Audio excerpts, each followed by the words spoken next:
Good morning.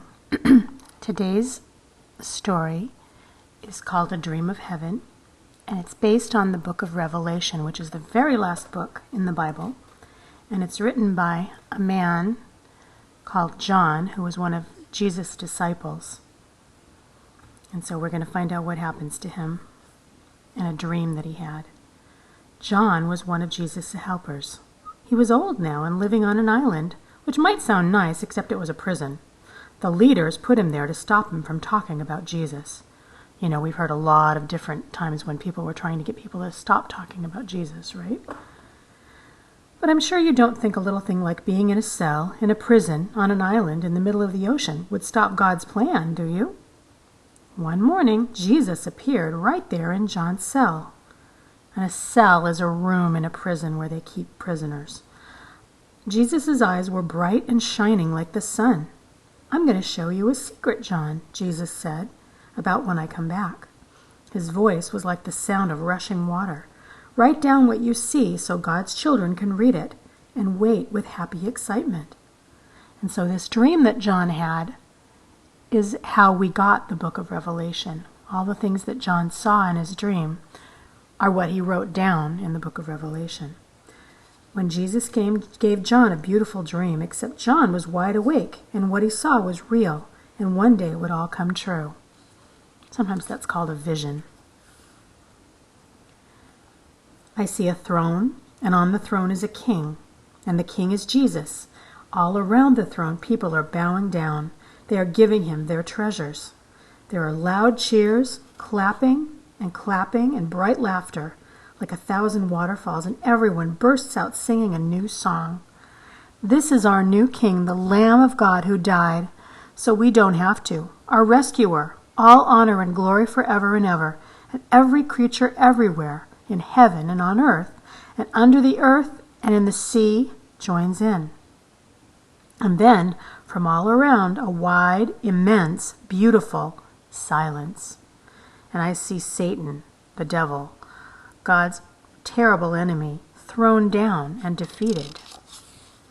You can see in the picture all the different creatures. There's people and all the different kinds of animals and birds and creatures. There's a turtle. They're all bowing down because Jesus is the king of everyone.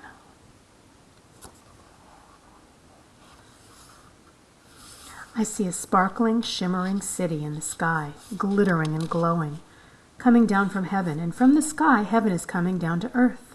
God's city is beautiful, walls of topaz, jasper, sapphire, and those are all very precious gems like a diamond or something. The streets are wide and paved with gold, gleaming pearl gates that are never locked shut. Where's the sun? Where's the moon? They aren't needed anymore. God is all the light people need. No more darkness. And the king says, "Look, God and his children are together again. No more running away or hiding. No more crying or being lonely or afraid. No more being sick or dying, because all those things are gone. Yes, they're gone forever. Everything sad has come untrue. And see, I have wiped away every tear from every eye." And then a deep, beautiful voice that sounded like thunder in the sky says, "Look, I am making everything new." It was hard to squeeze all the things John saw into words, and to fit it onto a page, and to cram it into a book. All the words on all the pages of all the books in all the world would never be enough. "I am the beginning," Jesus said, "and the ending." One day John knew heaven would come down and mend God's broken world and make it our true, perfect home once again. And he knew in some mysterious way, that would be hard to explain, that everything was going to be more wonderful for once having been so sad. And he knew then that the ending of the story was going to be great. It would make all the sadness and tears and everything seem just like a shadow that's chased away by the morning sun. "I'm on my way," said Jesus. "I'll be there soon." John came to the end of his book, but he didn't write the end, because, of course, that's how stories finish. And this one's not over yet. So instead, he wrote, "Come quickly, Jesus," which perhaps is really just a way of saying to be continued. For anyone who says yes to Jesus, for anyone who believes in Jesus and what he said, for anyone who will just reach out to take it, then God will give them this wonderful gift, to be born into a whole new life, to be who they really are, who God always made them to be, their true selves, God's dear child.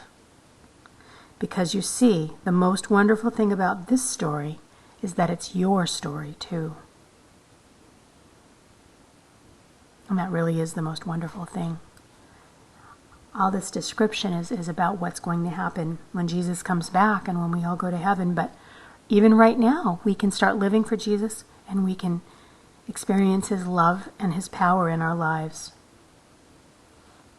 And that's why it's your story too, because you have that choice.